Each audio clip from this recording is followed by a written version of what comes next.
All right, so today we're diving headfirst into the world of Kubernetes security. Buckle up. Yeah, seriously, because this stuff gets complicated quickly. It does. It really does. And it's mission critical too, right? We're talking about protecting the crown jewels of your applications. Yeah, for sure. If those crown jewels happen to be like API keys Yes. and database passwords. Exactly. Things that could really ruin your day if they fell into the wrong hands. Speaking of which, you've been digging into how Kubernetes by default handles that super sensitive information, all those secrets. Yeah. Well, honestly, from what I've seen, it feels kind of like a mixed bag. It is. There's this inherent tension, right? Kubernetes wants to make deployments smooth and straightforward. Which is awesome. Absolutely. But sometimes that ease of use can come at the cost of maybe not cutting corners on security, but definitely not making security the top priority right out of the box. Okay, so let's unpack that a bit. When we talk about Kubernetes' default approach to secrets management, where do we even begin? Well, at the heart of it is this component called etc. Etc. I've heard that thrown around, but to be honest, it sounds a bit like a tech jargon salad ingredient. What is etc. and why should we care about it in the context of, like, protecting our precious secrets? So imagine etc. as the central nervous system, the brain of your Kubernetes cluster. It's this distributed key value store, which basically means it holds all the configuration data, all the settings, everything Kubernetes needs to know about what's running where. Okay, so kind of like the instruction manual for your whole setup? Exactly.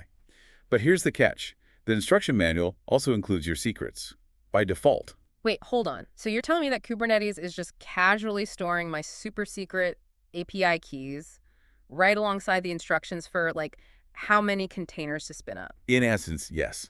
Now, it's not like they're just sitting there completely naked. Kubernetes does offer encryption at rest within etc. Encryption at rest, that sounds promising. So what's the issue? The issue is, well, it's kind of like locking your front door but leaving the key under the welcome mat.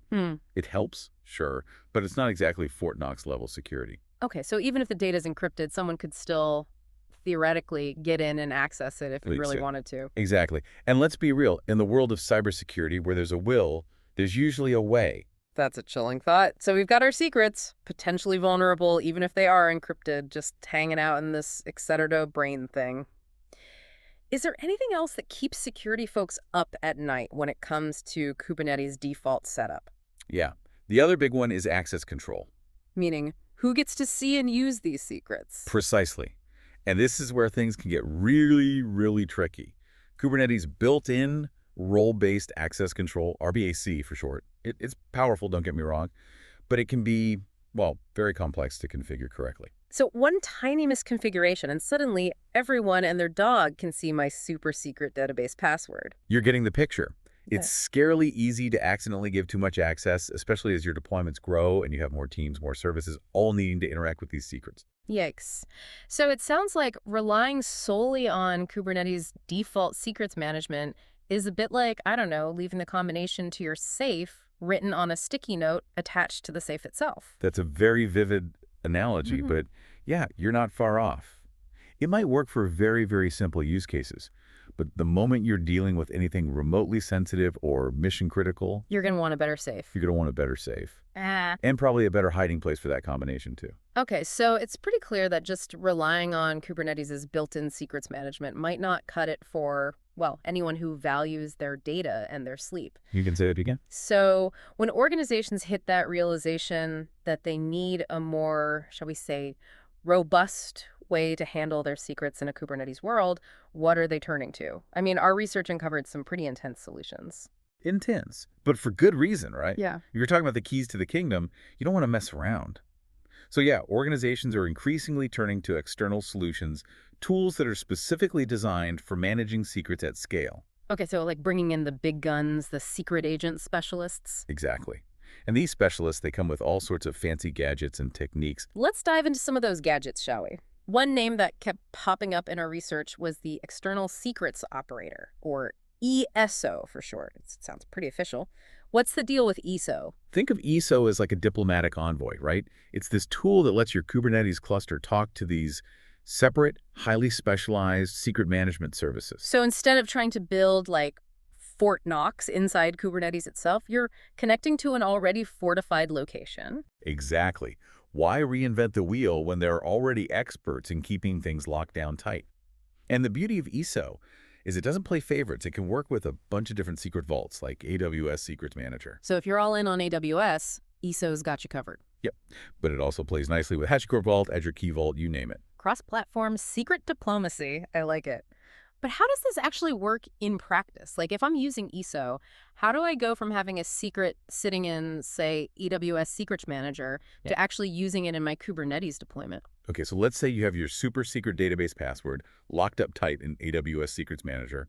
With ESO, you essentially create this like reference object in your Kubernetes configuration. It's like saying, hey, Kubernetes, over there in that vault, there's a secret I need to handle getting it securely. So Kubernetes never actually sees the raw password. It just knows where to go get it when it needs it. Exactly.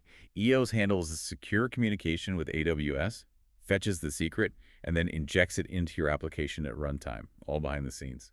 Wow, that's slick. No more storing plain text secrets in configuration files and hoping for the best. Exactly. And the beauty is this all happens automatically, so you don't have to manually update anything in your Kubernetes cluster every time the secret changes in AWS.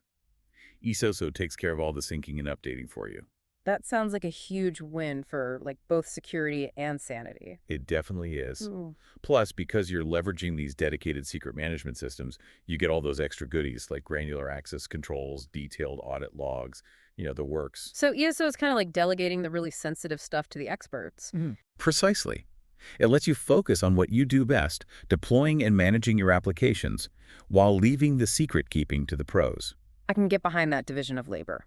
Now, we've talked a lot about ESO, and it sounds pretty awesome, but our research also pointed to this other big player in the secrets management space, HashiCorp Vault. And honestly, just the name Vault sounds incredibly secure. How does Vault compare to using something like ESO?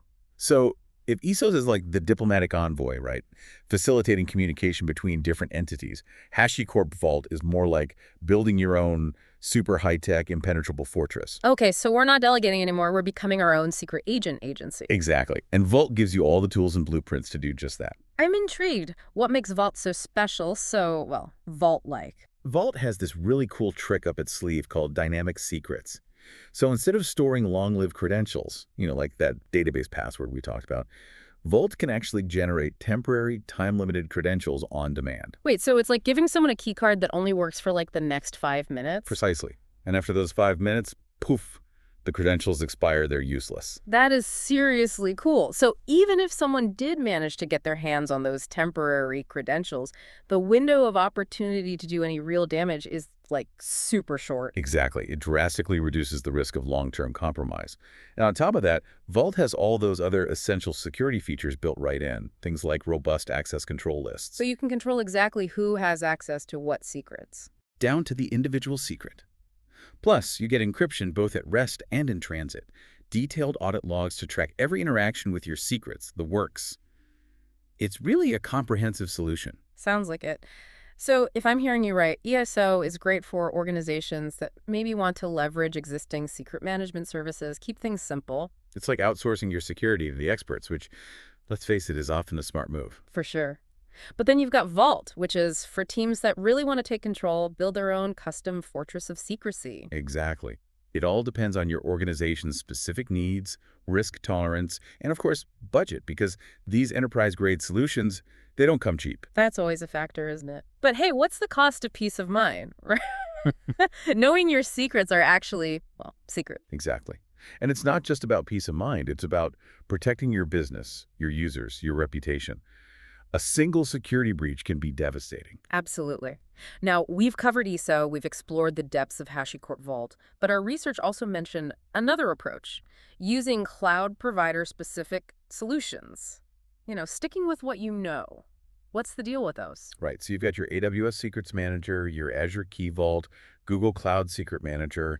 Each cloud provider has their own flavor. And we touched on these earlier, right? Like ESO can actually integrate with these as well. Exactly. It's like ESO's universal translator can speak to all these different vaults. Yeah. But you can also choose to just use these cloud-specific solutions on their own without ESO as the intermediary. Okay, so it's kind of like choosing between like a multi-tool that can do a bunch of things or a really specialized tool that's specifically designed for one job. I like that analogy. And both approaches have their pros and cons, right? If you're all in on a particular cloud provider, using their built-in secrets management might seem like the easiest, most integrated approach. Keep it all in the family. Exactly.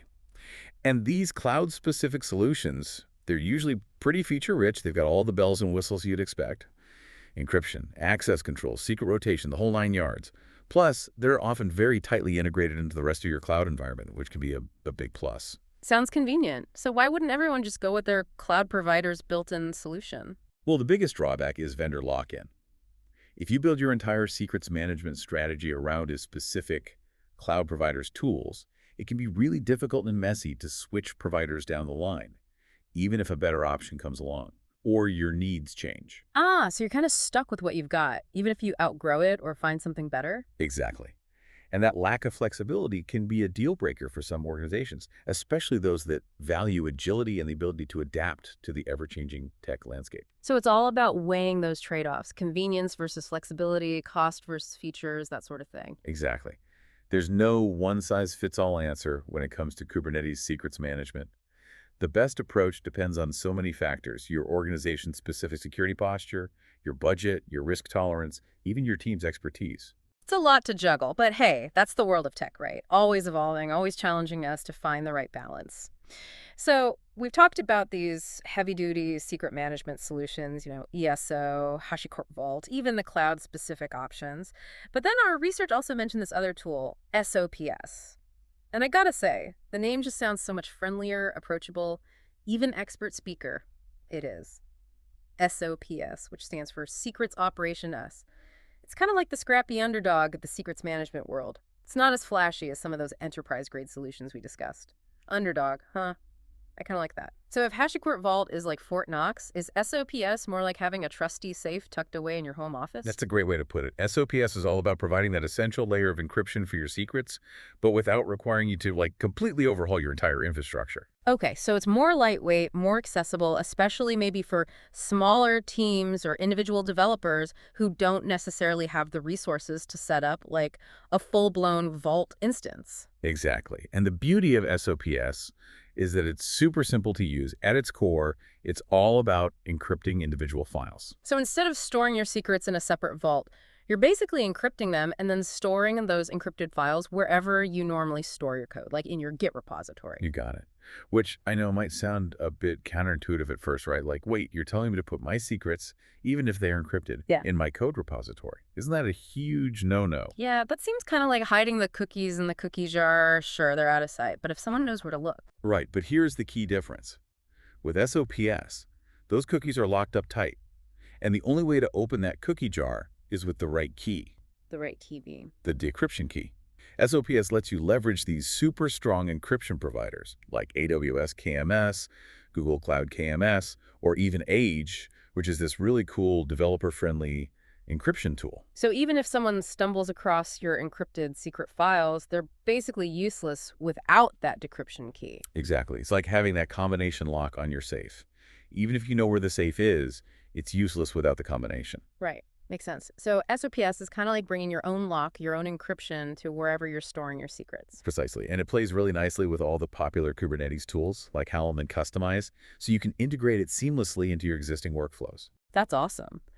So we've got options for the big players, and now we've got options for like the solopreneurs of the Kubernetes world. I like it. But even with all these fancy tools at our disposal, I imagine there are still some fundamental best practices that apply across the board, no matter which approach you choose, right? Absolutely. You're preaching to the choir here. Security is never just about the tools. It's about building good habits, good practices into everything you do. So what are some of those golden rules of secret management that everyone should be following, regardless of whether they're using ESO, Vault, SOPS, or even, dare I say, carrier pigeons? All right, rule number 1. And this one should be tattooed on every developer's arm. Principle of least privilege. Only give access to those who absolutely need it. Don't go handing out master keys when a simple doorknob key will do. Exactly. And rule number 2, rotate your secrets regularly. Don't let them get stale. Think of it like changing the locks on your house every now and then, just to be safe. Better safe than sorry, right? Always. And last but certainly not least, monitor everything. Set up those audit logs. Keep a watchful eye on who's accessing what, when, and from where. Remember, even with the best tools and practices, there's always a risk, so early detection is key. It's like having a security system, right? Yeah. It's not just about deterring the bad guys. It's about knowing if and when they try to breach your defenses. Precisely. And hey, if you can automate some of that monitoring and alerting, even better. Give your security team a break. Let the machines do some of the heavy lifting. Speaking of heavy lifting, we've covered a ton of ground today, from the potential pitfalls of Kubernetes default secrets management to exploring this whole arsenal of solutions from ESO and HashiCorp Vault to the cloud-specific options and even the scrappy underdog, SOPS. It's been quite the journey. And I think the key takeaway here is that there's no one-size-fits-all answer when it comes to managing secrets in Kubernetes. Yeah. The best approach depends on so many factors: your organization size, their risk tolerance, their budget, even their internal expertise. It's all about finding the right balance, right? Between security and usability, cost and features, that sort of thing. Exactly. And it's an ongoing process, a constant evolution. As technology changes, as threats evolve, we need to stay vigilant, always adapting our strategies and tools to stay one step ahead. Well said, well said. And on that note of constant vigilance and evolution, it's time for us to sign off. Thanks for joining us on this deep dive into the fascinating and sometimes slightly terrifying world of Kubernetes secrets management. We'll catch you next time for another adventure in the ever-changing world of tech.